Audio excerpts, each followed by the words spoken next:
Good evening, everybody, and welcome to the Hat and Beard Show, your nightly home for Detroit Lions and NFL content. Tonight's question is simple for the Lions faithful.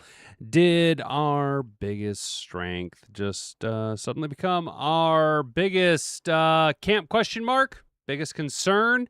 We'll take a look at what's going on. Cade Mays is going to be out for a while. And then you go, hey, we got some juice. Maybe he's worth some Scruggs. Well, he's also a little banged up suddenly. Suddenly a guy that I told you to keep an eye on, a name that I told you to remember. Suddenly Seth McLaughlin is now the starting center for the Detroit Lions, at least right now, where we're at in camp. With injuries to Cade Mays' fractured wrist. We'll talk about that.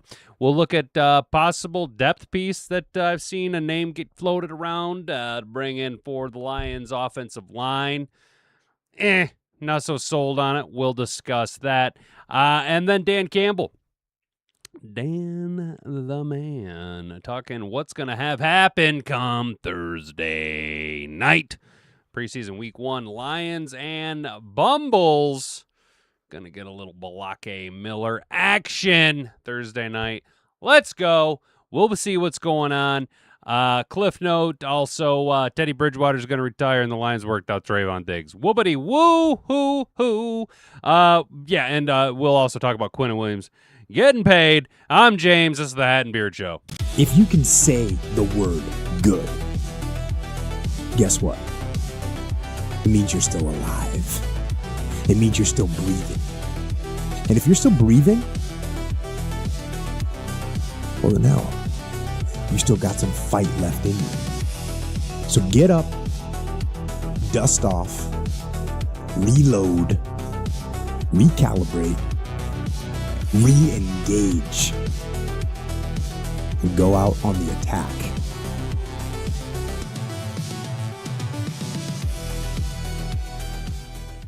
Yo, what's up, chat? How you guys doing this evening? In case you want to be a part of Mad Hatter Nation over here at youtube.com, make sure that you subscribe to the channel. It's going to give you free access to the chat down there. Infinite ROI. Infinite ROI, if you ask me. Hit that notification bell. It'll send you a push notification every day. We go live Monday through Friday, 7 to 8 p.m. right here at YouTube, Rumble, and Kick. Hit the like button and share this around, guys. We are 95 away from the big 1,000 subscribers. Criminally underrated, some might say. Some might say this is the best Lions podcast on the entire internet.com. Appreciate you taking the time out of your night to come hang out here, huh? Firstly, we got to talk a little NFL news. Cowboys' Quinnen Williams agrees to a 3-year, $105.9 million contract extension. Yeah, look at that. I'd be cheesing like that, too. A man can eat. Finally, a man can earn $1 due. Dallas locked down the middle of the D-line. The Cowboys and Quinnen Williams agree to a 3-year, $105 million deal. His extension has since been announced by Dallas. Williams has been a priority for the club to get under contract long-term, and now he has inked one of the biggest deals in the NFL for an interior defensive lineman. Yes. His average annual salary is now a meager $35.3 million. Nicely done. Marginally above Tennessee's defensive tackle, Jeffrey Simmons, who just signed a huge deal earlier on, like a week or two ago. You know, he signed for $35.27, and then Jalen Carter was like, everybody, I'm making all the monies. I'm Jalen Carter, and I am going to be Sean Rogers 2.0. Of course, he inked a deal last month, set the market at $38 million a year. So Quinnen Williams getting a little bang for your buck down there, huh, Dallas? Jerry getting a couple dollary dues saved, huh? A couple $1 million a year. Personally, I think Quinnen Williams is the better player. 41.5 career sacks, 300-plus tackles, 100 QB hits, 8 forced fumbles, 2 INTs for a defensive tackle. Come on now, let's go. He's riding a 4-year streak of Pro Bowls heading into his age 29 season, having earned the distinction most recently while splitting the 25 campaign between the Jets and Cowboys. In the previous 4 years, he's graded out as one of PFF's top 5 interior defensive lineman. In 22, he was 90, or had a 90.1, 90.6 in 23, 88 in 25. So not a bad little stint there. Obviously, he was traded in the Jets, blah, blah, blah, Dallas, blah, blah, blah. Blah, blah, blah. It was dark days between trading Micah Parsons and using some of the capital got in the blockbuster to entice Gang Green to part with Williams. The affable defensive lineman sparked some hope, though, and will now serve as the newly extended cog of a rebuilt Cowboys defense. So good on, good on. I ain't got nothing against Quinnen Williams. But sorry, I just seen this picture of CeeDee Lamb with his with a net on his head. I ain't got nothing against Quinnen Williams. Good on him. At least not quarterback money. I mean, Baker Mayfield would be pissed with that kind of a contract, but guys like Jahmyr Gibbs are like, damn, dude, I wish I could make $35 million a year. So Quinnen Williams getting paid. Not mad at that. How we doing, chat? How do we feel about that, chat? What up, everybody? Yo, David, what's up, man? How you doing, Mom? Rick's here, Lion Life. Or what's up, Brent Supreme? Brandy's hanging out. Let's go, you guys. Oh, guys, I appreciate it. Legion of Whom. Yeah, it feels like we're going to be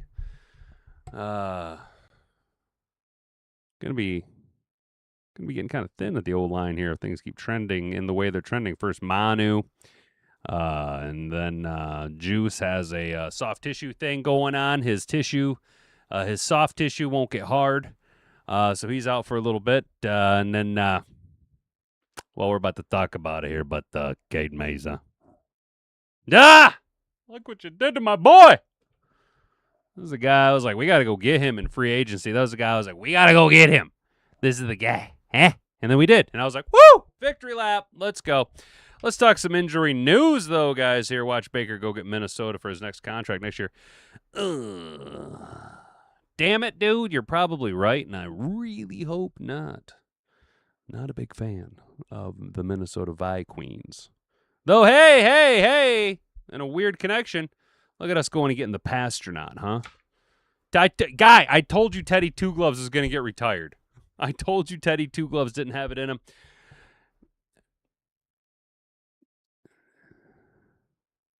Did Luke Altmaier retire Teddy Two Gloves? Was Hendon Hooker so bad that Teddy Two Gloves had to come out of retirement to bridge the waters between Hendon Hooker and Luke Altmaier? I just made the funniest joke of all time, guys. That I will never be able to top that joke. I will never be able to top the fact that Teddy Bridgewater was literally a bridge QB to bridge the waters between backup quarterbacks behind Jared Goff. Let's go, dude. Everybody like and subscribe. Thank you, James. Appreciate it. Yeah, everybody hit that like button. Subscribe to the channel if you're new here. Turn that notification bell on so you can be notified every single time we go live Monday through Friday, 7 to 8 p.m. right here at YouTube, Rumble, and The Kick. We are the Hat and Beard Show, the largest, fastest growing Detroit Lions and NFL content creation station, broadcasting live from Grandma's Studio 1 in the 7 p.m. block. When you hit all those metrics, well, we're probably the only one doing numbers the way we're doing numbers, dude. We had almost 100 views. On the last live. Lions injury report, latest on Isiah Pacheco and Juice Scruggs. We'll talk about Cade Mays in a second here. Headlining the news is Isiah Pacheco and Juice Scruggs, who very well may be the team's starting center come week 1. Cedric Wilson Jr. and Mekhi Wingo returned to practice. Wilson only missed a few practices with an undisclosed injury. He was right back in the starting lineup. It's good news for a player in a tight competition for the wide receiver 5/6 job. TK85. Thumb Kennedy. I'm telling you. Thumb Kennedy. He's going to make this roster, dude. And, of course, Mekhi Wingo. Nobody cares. Hey, appeared to be limited. The Pasternaut, Josh Dobbs. As expected, Dobbs is held out of the teamwork since he just joined the team. That said, he did get plenty of throws in during individual drills. Okay, good. Good. Well, based on the contract that he signed, I think he's pretty much our backup quarterback. No offense to Luke Altmaier, but you didn't get a $1.4 million with like I think it's like $0.7 million guaranteed, dude. Yeah. So Josh Dobbs kind of got a nice little. I mean, it doesn't sound like a lot in NFL terms, but hey, guy, if I came to you and was like, hey, would you like $1 million to be a backup quarterback to Jared Goff? Yes. Check, please. Yes, I will do that. I will do that. Not that I have anything against Luke Altmaier. Kind of hype about it. I just kind of think, guy, I kind of think Josh Dobbs has it already won. He's got the pedigree, dude. He's not terrible. He's not great. No great, no terrible. You know what I'm saying? Working with trainers and not practicing, DJ Reed suffered a minor dick injury, groin injury. Reed was getting some training work during practice, sprinting up the hill. That is usually a good sign that he's on the path to jumping back into the lineup soon. The last update Campbell had that it wasn't a major issue and he'll be back because he just has a little wiener issue. A minor wiener issue. Not practicing, Pistachio, Vaki, Dortch. Ooh, don't like that. Giovanni Manu. Yeah, don't like that either, but what you going to do? Obviously, Juice Scruggs. You know, at this point, we might as well just give the old axery do. Peyton Turner. One practice. One guy. I was rooting for you, bud. But you still are like, my back hurts. My back hurts. You know who else back probably hurts? Ahmed Hassanin. You know who can make this roster? Ahmed Hassanin. Because his back might hurt, but he's out there playing through it. He's not like, I'm Peyton Turner. My freaking back hurts. Aiden Kenyana, Damon Clark, Jimmy Rolder with his leg, and obviously both of our safeties, and Avonte Maddox. Hello, Avonte Maddox. Pistachio has an MCL sprain. He'll still be sidelined, quote, a little bit by Campbell. We feel pretty good about him being ready to go, certainly when the season gets here. So I'm not concerned about that. Well, that's good. I am. I would like a new running back who's coming into one of the most high-octane, volatile offenses in the NFL, at least with the players that we have, to be in camp and be getting a little bit of more exposure with the guys, especially considering our offense is probably going to be pretty electrifying this year, guy. A little Drew Petzing, little Spud there, little Spud going to be cooking little baked potato. Little baked potato action going on. And, of course, Mike Kafka, who I think will end up being one of the more important free agents or offseason signings. Vaki, he's got a bloody eye because he got poked in the eye and broke his nose. It sounds like Juice Scruggs, who will suddenly be thrust in the starting center competition following Mays' broken wrist, will be returning to the lineup relatively soon. Campbell called it a soft tissue injury. He's dealing with a little bit of a soft tissue. So he won't be out there today. It'll be a few more days before he's back, but certainly Juice is a candidate. Sounds like Peyton Turner talked to me. And if that's the case, shit. Just shit. Until then, it will be Seth McLaughlin at center with the starting lineup as was for all of Monday's practice. Shout out Seth McLaughlin, huh? We talked about this guy quite a bit in the offseason. I ain't gonna lie. Shout out our guy. Huh? So pull up the chat, huh? American Boxer, are you here? American Boxer, huh? American Boxer. He was pretty hype about this Seth McLaughlin signing when we brought him in over from Cincinnati, right? Now he was a pretty high-octane college guy, right? Then he blew up his Achilles, you know what I'm saying? But who is Seth McLaughlin? Let's go. Practice on Monday, blah, blah, blah. He was seen first after starting his collegiate career at Alabama. McLaughlin transferred to Ohio State in January of 24. Unfortunately, he suffered a torn Achilles tendon in practice in November of 2024, ending his collegiate career.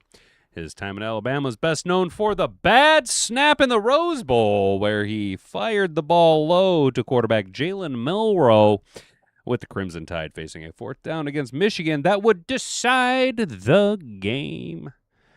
During his collegiate run prior to entering the 2025 draft, he was widely considered among the top 10 centers before getting injured. He won the Remington Award in his final collegiate season at Ohio State, given annually to the nation's most outstanding center. Let's go. Hey, he's a dog, huh? He's got a little gritty nature to him. That year, Ohio State McLaughlin earned a 70.7 overall grade, 74.1 pass blocking grade, and a 679, nice, run blocking grade from PFF. After going undrafted in 25, his rookie season with the Bengals on the practice squad, and then we signed him to a futures contract this last offseason. And oh boy, opportunity coming a knocking. You better let that motherfucker in. You know what I'm saying? Seth McLaughlin, now's your time to shine and make me look like a smart guy, huh? Ha ha! Why is he playing? Because Cade Mays was whacking in his tool shed a little too hard and hurt his wrist. Lions starting center Cade Mays suffers wrist injury that will force him to miss significant time. He's sidelined him for roughly 8 to 10 weeks, meaning he should be back by the middle of the regular season. But will he be up to speed? Will he have the chemistry with Goff? Will he have the chemistry with the offensive line? Will he know how to make all of the calls? Or will Seth McLaughlin just be running away with it, baby? Let's go! Youth movement, Seth McLaughlin, Balake Miller, and Tater Ratledge. You guys realize that all of a sudden we're running into old man Sewell. And I don't mean he's actually getting long in the tooth. I mean he's now the old man. Suddenly Penne is the wily veteran on our offensive line. Let's go. I'm here for it, dude. Cade has a wrist injury. He'll be out for a significant period of time. He'll be back for the season at some point, but it'll be down the road, said Dan Campbell. Following an unprecedented retirement of Frank Ragnow, we know about that. The Lions quickly signed Mays in free agency for a 3-year, $25 million deal. He's getting $25 million over 3 years. Jahmyr Gibbs is getting $23 million in 1 year. Quinnen Williams is getting $35 million in 1 year. Damn, offensive lineman. You are either getting paid being an elite cat, or you are just like, yeah, I drive a Toyota. You know what I'm saying? Of course, you hate it. I hate it for him because I felt like he was having a good camp and he had grown so much in our system just in spring. So in that regard, yeah, and for us too. But at the same time, there's a reason why we got Juice and some other guys, and they're going to get a look, Dan Campbell said, to help bolster their center position. The Lions also traded with the Texans as part of the for blah, blah, blah, blah, blah, blah, blah, blah, blah. We know all of this. He was getting a little action over there at the left guard spot, just as I predicted, because Juice Scruggs has a little bit of a tweener type mentality. Little guard, little center, little guard, little pa, pa, pa, pa, pa. Obviously, when Mahogany was out the first couple days there. What are you doing, camera? While Mahogany was out there the first couple of days, training camp, Juice getting a little run at the left guard spot there, right? You know, a little. But, I was like, hey, Juice Scruggs is going to make this roster. He's going to end up being one of them tween. He's going to be the Glasgow type, right? That guy that we need who can play guard or center in a pinch for either one of us. But now that he's down, that means, let's see, in addition to Scruggs, Lions have 2 more players of center experience, including Michael Neese, who's the backup center in previous seasons, and Seth McLaughlin, who will be working with the starters on Monday. McLaughlin is going to get looks, obviously. He'll probably run mostly with the ones today. Neese has also done it. But the Lions won't be satisfied simply filling a spot with a reserve they will explore their options to find the best starting 5 players to deploy on the offensive line, including starting right guard Tate Ratledge, cross-training at center. No, I don't want that.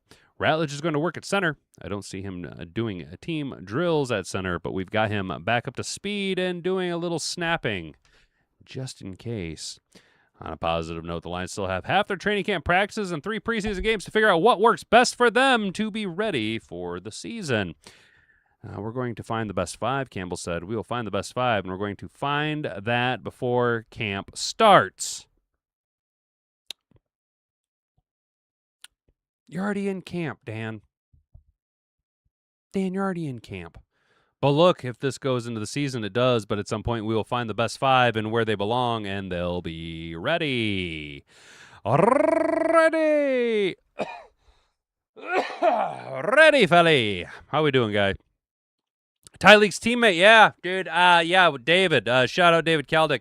I actually kind of had this theory that might have been why we went after him. Was Tyleek was like, hey, he can play. You know what I'm saying? He can play. Plus, the guys at Bama had spent time with him. All of our Alabama guys knew him. You know what I'm saying? Hola, Trippy. What up, Trippy Gypsy? How you doing, man? What's good, brother? Having a good day, dude. Having a good night. Dobbs, he's got a couple W's as a starter. Yes, he does, dude. 3 days left till preseason. Lions versus Bengals. August 13 at 7 p.m. Shout out Brandy Coffee, keeping us on track. Actually, to that note, Brandy, perfect timing on bringing that up. Man, we are crushing it on the timeline right now, guys.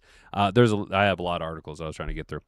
Because the game Thursday is at 7 p.m. We normally go live at 7 p.m. Oh, no, fiddlesticks. What are we going to do, fellas? Well, don't worry.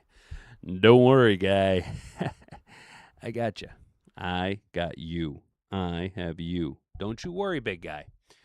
What we're going to have to do is we're going to have to shift gears just a cunt hair, dude. We're just going to have to go ahead and kick the show up to 6 p.m. All right?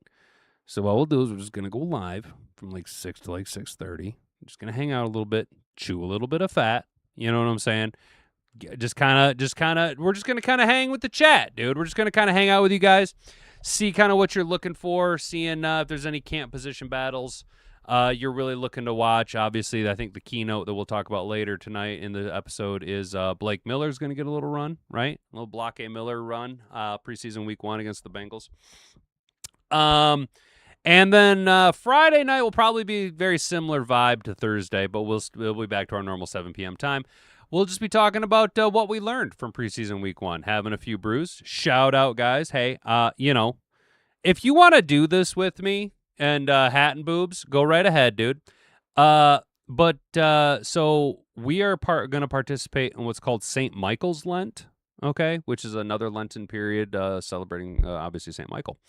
So Friday was going to be the last night I have that I'm going to drink for a little bit. We're going to take a little time, little dry out period, dude. Little dry time, dude. So, you're more than welcome to, participate in that little stint there. It's a good thing, dude. It's not bad. Do a little thing, little stuff, and little thing. You know what I'm saying? Oh, Jesus, Trippy. Damn, brother. I'm really sorry to hear that, dude. That is fucking terrible, man. I am really sorry to hear that, but you say here to keep my mind off things? Well, then that's what we're going to do, bro. We are going to keep your mind off things. I don't want you to think that I'm being callous, okay? But we'll try and I will dance like the good monkey that I am, and I will entertain you. Are you not entertained? Is this not why you are here? I'm here to entertain you, and let us entertain. Let's talk about a little Lions ball, dude, but I'm terribly sorry to hear that, brother. For real. Thoughts and prayers. And I'm not just like, oh, thoughts and prayers, dude. You know what I'm saying, dude? Like, you know what I mean, dude? That's what we're here for, dude. We talked about Seth McLaughlin. All right. Guys.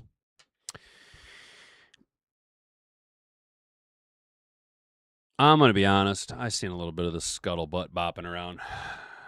The Lions could be ex-Eagles Super Bowl champion, best landing spot in free agency. Well, I think you're nuttier than a fucking payday, dude. You're batshit crazy if you think Mekhi Becton is the solution for what the Lions need. You're fucking nuts. You're bananas. Oh, man, you're fucking you're bananas. You're a clown. You're nuttier than a fucking payday. And now that I say this, I bet you he's signing a contract with the Lions right now. The Lions are heading into the first week of the preseason, blah, blah, blah. Cade Mays, blah, blah, blah. But there's still some question about the O-line depth. So amid such a question mark, Bleacher Report's Mo Morton linked the Lions to former Philadelphia Eagles Super Bowl champion Mekhi Becton. It's his best landing spot in free agency. Mekhi Becton, Detroit Lions. The Lions can reestablish their physical identity on the offensive line, or offensive side of the ball, with the addition of Mekhi Becton, a 6'7", 363-pounder who's transitioned from guard to tackle. It sounds like he's transitioning into a whole-ass dough ball. Holy Judas Priest, Barbara. It's one of them flaming bags again. Well, don't put it out with your boots, Ted. Don't you tell me my business, devil woman. Oh, it's poop again. Ha ha ha. He called the shit poop. I've seen that movie far too many times, guys. Far too many times. The 27-year-old offensive guard won a Super Bowl with the Eagles in 24 as their starting right guard. Good, but don't worry. We got a Tater Ratledge for right guard. He was a mauler in the run game and wasn't a bad blocker in the pass game either. He was a mauler in the run game. He's not terrible in pass pro. He's a mauler in the run game. He's an animal. Yeah, but he wasn't bad in the pass. However, there is one issue with Becton linked to the Lions. Beyond the fact that the Lions really need to upgrade their center spot now that May's injury, Becton struggled a lot last year for the Los Angeles Chargers, which is why they cut him, dude, because he sucks dog water. He allowed 3 sacks and 36 total pressures, going along with a brutal 79th out of 81 grade among all offensive guards.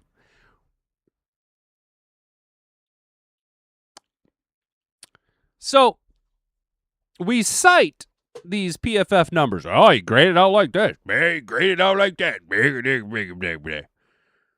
But in that same vein, you all just cast aside those very same metrics that show both Avonte Maddox, who probably isn't going to be as good, and Thomas Harper, who is ascending, as 2 of the top 12 safeties in all of football, yet dare to tell me those numbers don't matter and our safety room is depleted because Kirby Joseph, who is one of the most important players for the entire organization, and Brian Branch, who is also a phenomenal player for the Detroit Lions, aren't out there. Our safety room is crippled. Disregarding those numbers, but yet we'll be like, wow, Mekhi Becton graded out at Come on now, dude. Becton was one of the worst guards in the NFL last season, but the Lions could still take a chance on him as their depth or competition to start over Mahogany. I think Mormon Oaks has got this one on lock, but he might not be an ideal pickup for the Lions, but the upside with Becton, as seen during his Super Bowl run at the Eagles, is high enough that some teams could take a chance on him. The Lions, with their shaky offensive line, have reason to take a flyer on Becton. No, we don't. No, we don't. Nope. Nope. Dude, I have more confidence in Seth McLaughlin, who has never played a snap in the NFL, coming back from his ruptured Achilles, being a better starting center than Mekhi Becton coming in, unseating Christian Mahogany and playing at a high level. Even next to Penei Sewell, who statistically, we're going to cite those stats again that you absolutely hate. Statistically, everyone who plays next to Penei Sewell plays a full letter grade above their average play style. I still don't believe in Mekhi Becton. The Lions aren't going to go after this. It's not the type of move. We learned our lesson with basket case players. So after CJ, GJ, you don't go after bananas players. We're not that team anymore. We don't need to do this shit. We cut Terry and Arnold, dude. We don't play with this nonsense, with these dipshit buffoonery basket cases, dude. I'm good on Mekhi Becton. How do we feel, chat? You guys want Mekhi Becton? Squibby-doo, boo-ba-doo, boo. Oh, no. I'm going to get the Hey Arnold song stuck in my head. Or no, not Hey Arnold. Doug. My bad. Doug. Good old Doug Funny. You know what I'm saying? A little Quail Man action. little Skeeter Valentine action, you know what I'm saying? A little patty mayonnaise. Let's go! Lions disclose preseason plans for 2026 first-round pick Mekhi Miller. That's right. That's right, guy. We get to see our first-round pick. In just 3 days, we get to see our first-round pick. Gonna take his big old toe and go bloop right in the water of the NFL. Gonna give us a little sample. Gonna give us a little taste of our future Hall of Fame right tackle. Lions disclose the preseason plans Thursday, only days away, blah, blah, blah. Unfortunately, the Lions, as a harsh reality of physical contact sport like football. Yes, Cade Mays is hurt. Everybody's hurt. However, the preseason will be an opportunity for younger players looking to crack Detroit's roster for the upcoming season to show what they can do at the NFL level. And that's where the 2026 first-round pick, Mekhi Miller, comes into play. I don't think he needs to worry about cracking the 53-man roster. I think he needs to worry about how just dominant he's going to be. According to head coach Dan Campbell, Miller will suit up and be available to play against the Bengals on Thursday.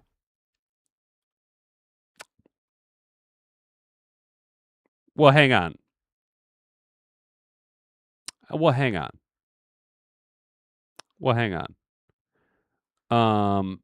Hang on. Is there an actual direct quote? Let's pull this up. Because that is a huge difference between playing and being available. Lions can expect first-round pick Blake Miller to play Thursday in Cincinnati in Detroit's first preseason game. I'm not trying to be a stickler for words here, guy. According to head coach Dan Campbell,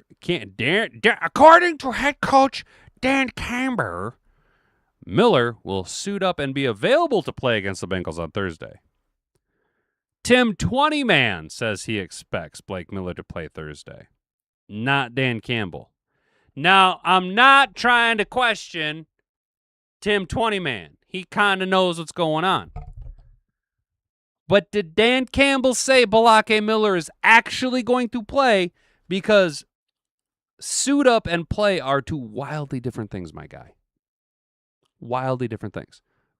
Being suited up and just standing there with his hand.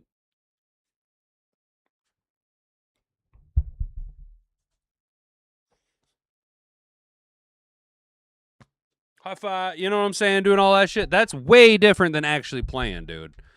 I'm not trying to be that guy, though. But, you know.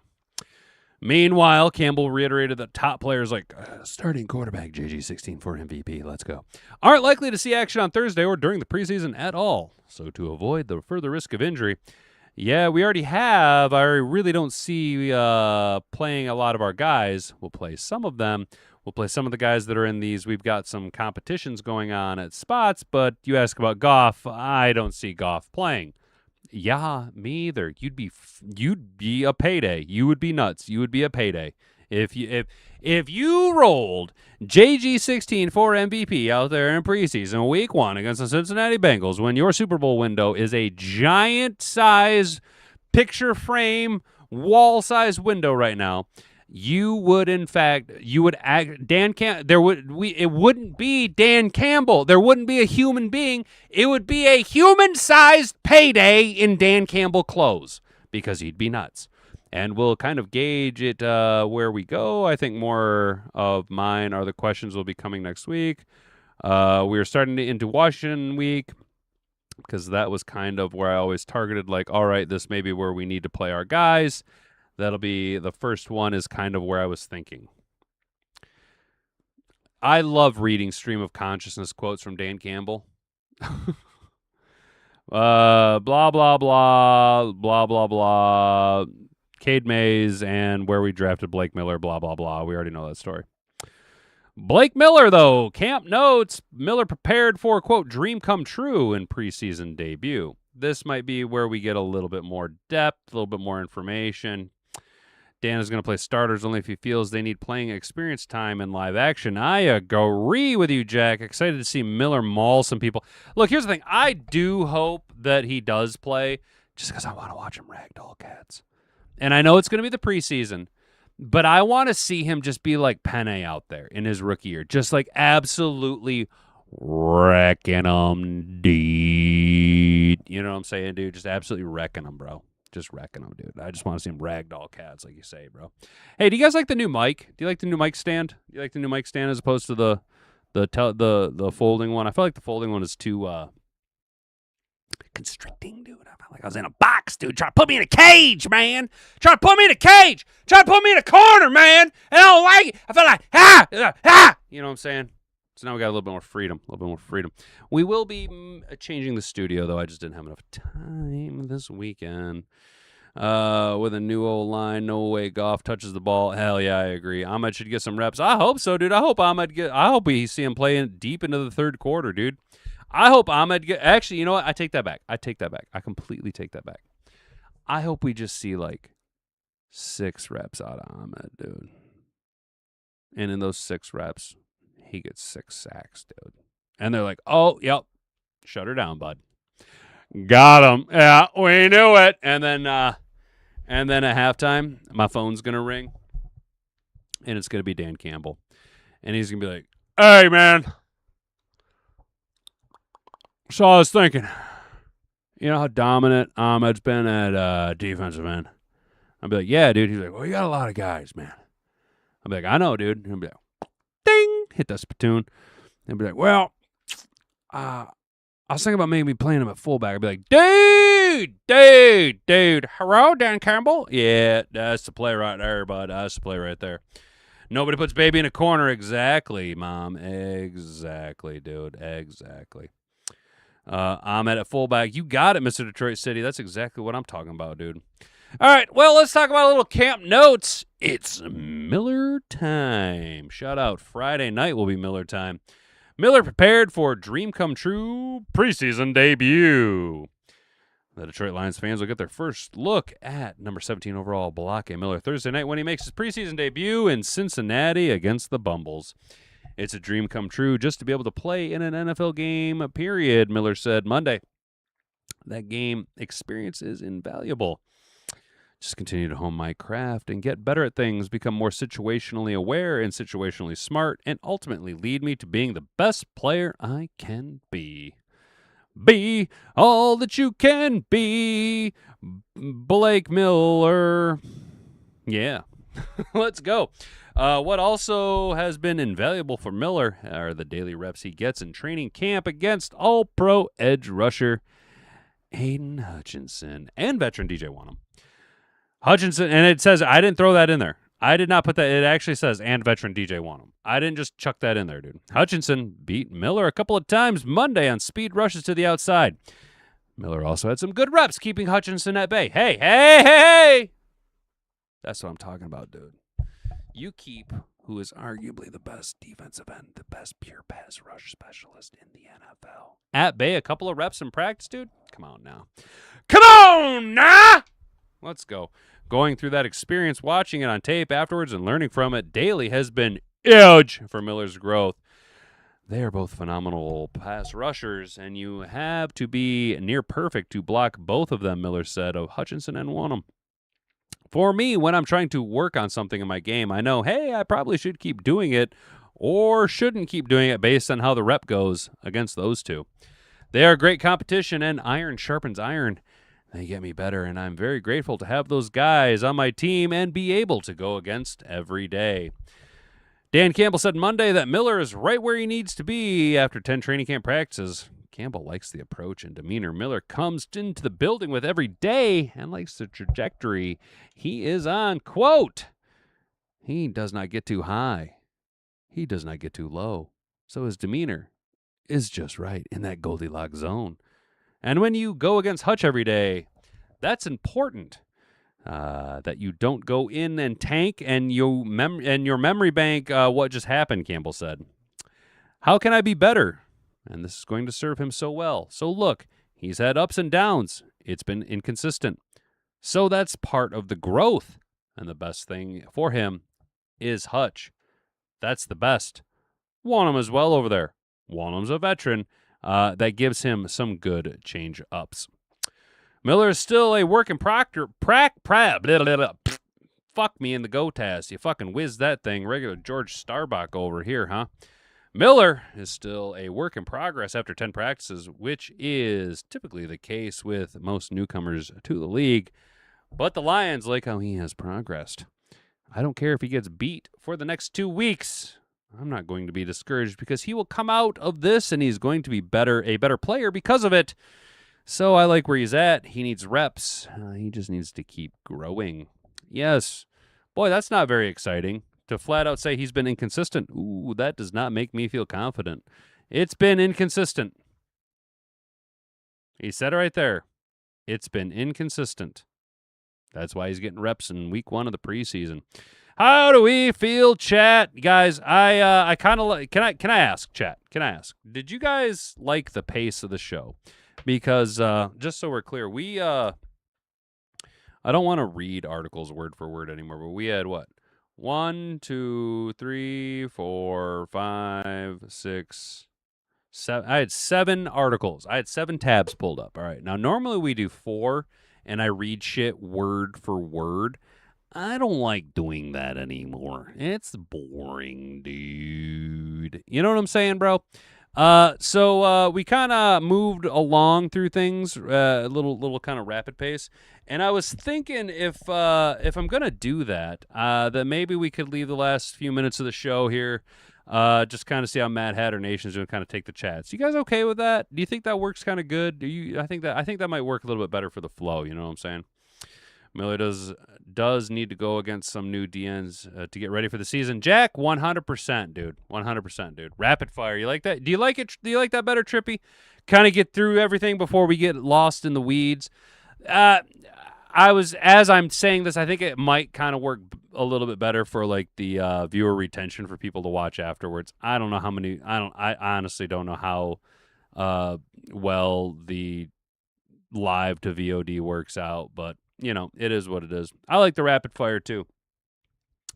But yeah, Jack, you were 100% right. The more exposure, the different types, the different dynamic pass rushers that he can go against, the more exposure he's going to be, the more prepared he's going to be for the regular season. But to be fair, we do have a lot of different types of defensive ends and linebackers who bring varying skill sets, different specialties, different quirks that they can show.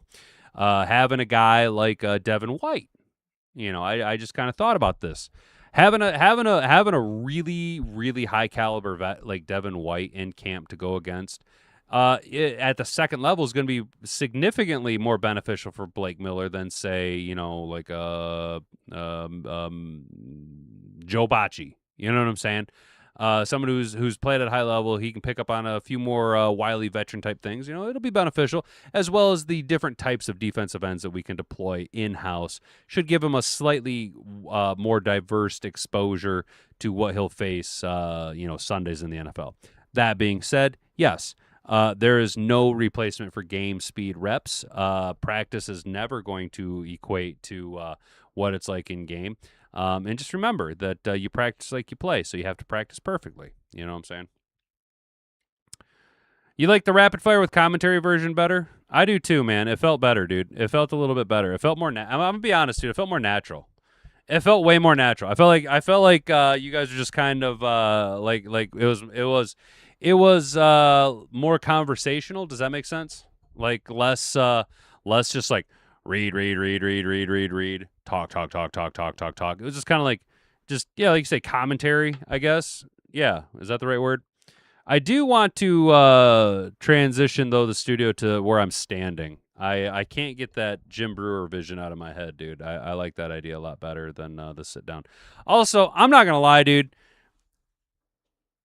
My fucking balls are so sweaty right now, dude. I am sweating my ass off right now. I can see the new younger version will only improve as the season goes. Yeah, dude, I like that. I think that too, man. Look. Let's be honest. Tate Ratledge was good, but there was some bad last year, right? You got to expect the same out of Balake Miller, dude. You know what I mean? It's rookie, dude. It's how it's gonna go. We're already gonna have some growing pains with Cade Mays, just from the transition from what he came to what he's picking up to the chemistry with everybody. Now you take that caliber of player down a peg or two, unfortunately, theoretically. Blake Miller is going to be good. But there's going to be a few times where you're just going to go, oh, damn, the rookie got his ass handed to him. Oh, shit, Micah Parsons just did some shit that we could never have prepared him for. You know what I'm saying? It's going to happen. Not everybody's Penei Sewell. That's why Penei Sewell is an actual generational player, not just someone you use the term with. So Jahmyr Gibbs is an actual generational player, not just somebody you use the terms with. Can Blake Miller be a generational player? Maybe. But did he already have that moniker hung on him coming out of college in the draft process? No, he went 17 overall. If he did, he wouldn't have fallen to us at 17. We'd be having Big Butt, Dr. Big Butt over there from Alabama. You know what I'm saying? Good old Dr. Big Butt. Dr. Bum Bum. The Brainiac. Caden Proctor. Dr. Bum Bum. There we go. I was trying to remember his name. All I could remember is Dr. Big Bum. I'd rather a rookie get his ass handed to him than a 6-year vet. Trippy, I agree, dude. Because like if Larry Borum were to roll out there and just get mollywomped all day long, it'd be like, bro, you know better. Give me the rookie. Fuck it. Give me a sack of potatoes. I don't give a shit. What's Michael Neese doing? I don't give a... Where's Gosder Cherilus? Did he get deported? Bring him back. You know what I'm saying, dude? I'd rather Jeff on my Bacchus out there at that point. You know what I'm saying, dude?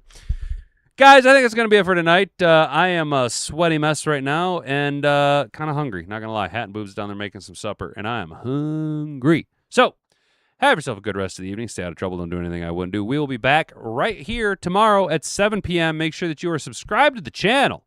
Hit that notification bell on it. It'll send you a push notification directly to your mobile device. It takes the thinking right out of it for you. Hit the like button on your way out the door, and if you're so inclined to do a little bit of heavy lift and steal some reps for me, guy, hit the share button. Share this video around with everybody you know, or just copy it down on your clipboard below. It does help. It does help a little bit. We are climbing. We are climbing. I'm no Lion Syndicate, but, we're trying to get to 1,000 subscribers, dude. So have yourself a good rest of your night, guy. We'll be right back here tomorrow. Until then, I'm James with the Hat and Beard Show. You've been an attentive audience. We'll catch you then. Bonga, bonga. Frig off. Dude.